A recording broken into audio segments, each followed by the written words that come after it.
One tiny mistake on this form can get your US visa rejected instantly, even if you are the perfect candidate with plenty of money and a clean record. Most people think filling out the DS-160 is just a boring administrative task, but in reality, this form is the most important part of your entire application because the visa officer has already made up about 90% of their mind before you even walk into the room for your interview. If you are feeling overwhelmed by the hundreds of questions, the constant website crashes, or the fear of saying the wrong thing about your past, you are in the right place. By the end of this video, you are going to know exactly how to navigate every single page of the DS-160, what the trick questions are, and how to make sure your form is 100% accurate so you can walk into your interview with total confidence.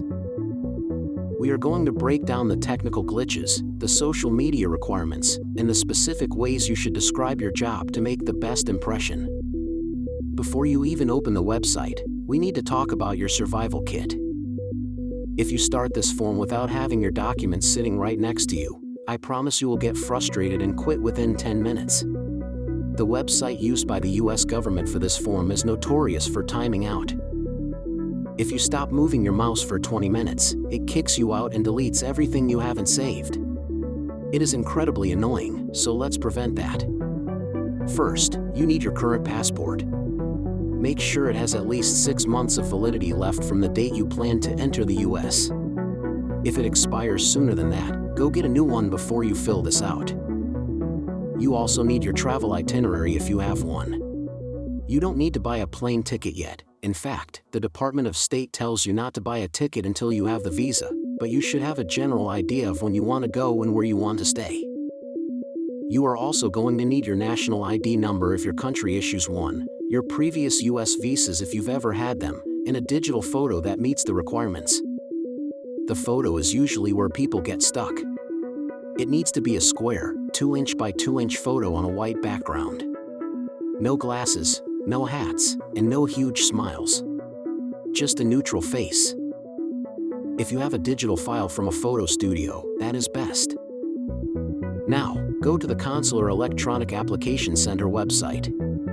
It looks like it was designed in the year 2005, but don't let that worry you. The first thing you have to do is select the location where you will be applying. This should be the city and country where you actually live or where you are legally allowed to stay. Once you pick your location, the website will give you a chance to test your photo. Do this now. It saves so much time later. If the tool says your photo is good, then you can click Start an Application. As soon as you click that button, something very important happens. An application ID appears in the top right corner. It's a string of letters and numbers. Take your phone out, take a picture of it, write it down on a piece of paper, and maybe even tattoo it on your arm. Okay, maybe not the tattoo, but you get the point. If the website crashes, and it will, you cannot get back into your form without that ID and the answer to your security question. Speaking of security questions, pick something you actually remember. If you choose what is your grandmother's name, make sure you spell it exactly the same way every time. If you use a nickname for her now but type her full legal name later when trying to log back in, the system might lock you out. This is the part where most people lose their minds, so keep a little notebook next to you with all these details. Now we get into the actual questions. Section 1 is all about you. This seems easy, but people mess it up all the time. You must enter your name exactly as it appears in the machine-readable zone of your passport. That is the part at the bottom with all the arrows and brackets. If your passport has a middle name, put it in the given names box. A common question is about telecodes. Unless your name is written in Chinese characters or another non-Roman alphabet that uses specific codes, you can usually just click No for this. Another tricky spot is the marital status. If you are living with someone but you aren't legally married, you are technically single or common law depending on your country's laws. If you are legally separated but not divorced, make sure you choose the right option. The US government values honesty above everything else. Next, you'll enter your date and place of birth. Double-check your passport for this. Sometimes people put the city they grew up in instead of the city listed on their passport. Always follow what the passport says, even if you think the passport has a typo. If the passport says you were born in London and you were actually born in a suburb, just write London. The next section covers where you live and how to reach you. You need to provide your current physical address. This is where you actually sleep at night. If your mailing address is different, you can list that separately. Then comes the contact info. Provide every phone number you have used in the last 5 years. Yes, every single one. If you had an old SIM card you threw away 3 years ago, try to find that number. Then there is the email section. Same rule applies. List your primary email and any others you use for work or personal stuff. And then we get to the part everyone hates, social media.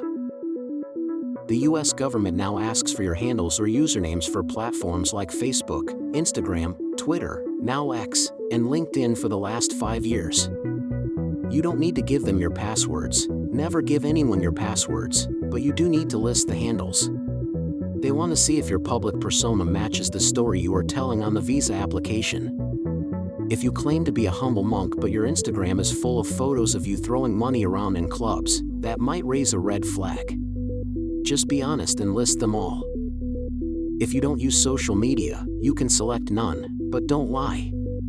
If they find an active account with your face on it that you didn't list, it looks like you are hiding something. In the passport section, you'll enter your passport number. Many people get confused by the passport book number. Not every country has this.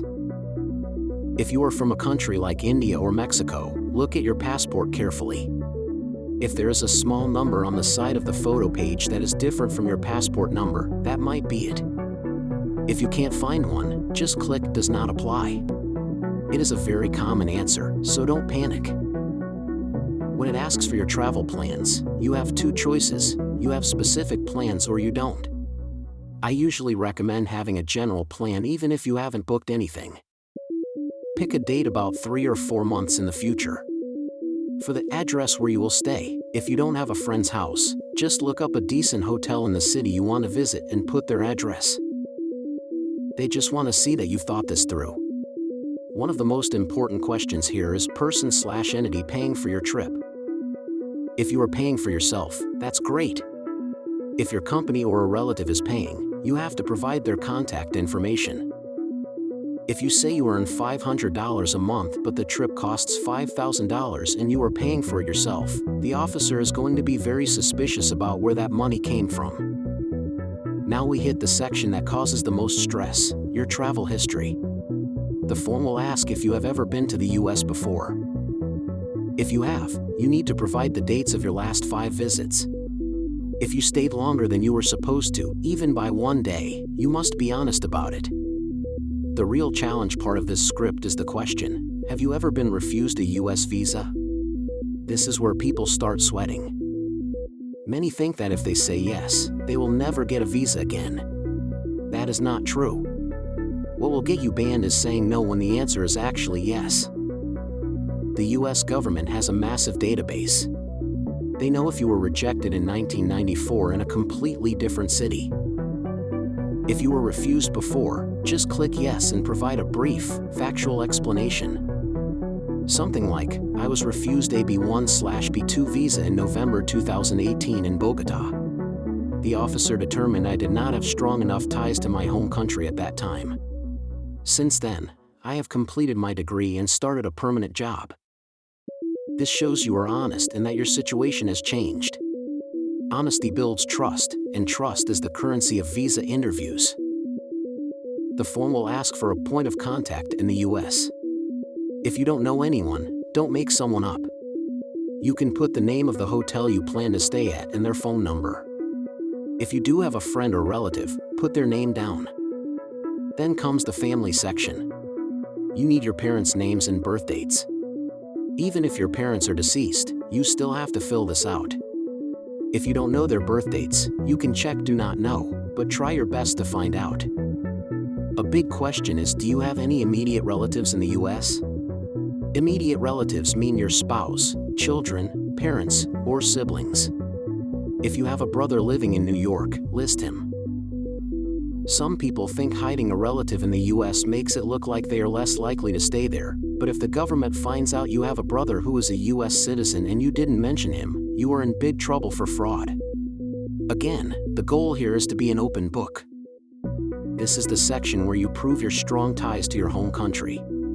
The US government wants to be sure you are going to come back home after your trip. They ask for your primary occupation. Don't just give a one-word answer like manager. Use the briefly describe your duties box to actually explain what you do. Instead of saying I sell things, say I am a senior sales representative for a regional telecommunications company, responsible for managing accounts for 50 small businesses. This sounds professional and shows you have a real career you wouldn't want to walk away from. You also need to list your salary. This should be your gross monthly salary in your local currency. Don't try to inflate this number. If you are a student, list yourself as a student and provide the school's information. For the education history, you need to list every school you've attended from secondary school, high school, onwards. You'll need the addresses and the dates you attended. If you can't remember the exact day you started high school 20 years ago, an estimate of the month and year is usually fine. This is the part of the form where the questions get really weird and scary. They will ask things like, are you a member of a terrorist organization, or have you ever been involved in human trafficking? For 99.9% of people, the answer to every single one of these is a very fast no. However, do not just click no all the way down without reading. There are questions about health and vaccinations. There are questions about whether you have ever been arrested, even if the charges were dropped. If you have a criminal record, even for something small from 10 years ago, you must disclose it. You might need to bring court documents to your interview. There is also a question about whether you have ever been deported or removed from any country. If you were kicked out of the UK 5 years ago, you have to say so here. If you lie and they find out, you might be permanently barred from the US. It is much better to explain a past mistake than to be caught in a lie. Once you finish the security questions, you reach the review section. This is the climax of the process. This is your last chance to fix anything. The website will show you every single answer you gave on one long page. Read it. Then read it again.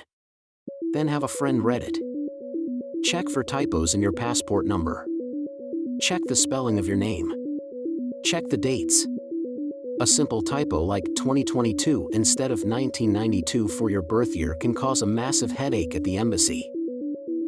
If everything looks perfect, you will move to the Sign and Submit page. To sign it, you just type your passport number and a code that appears on the screen. By doing this, you are legally swearing that everything in the form is true. Once you click Submit, you cannot change it. You are locked in. After you submit, a page with a barcode will appear. This is the DS-160 confirmation page. This is the most important document in this whole process.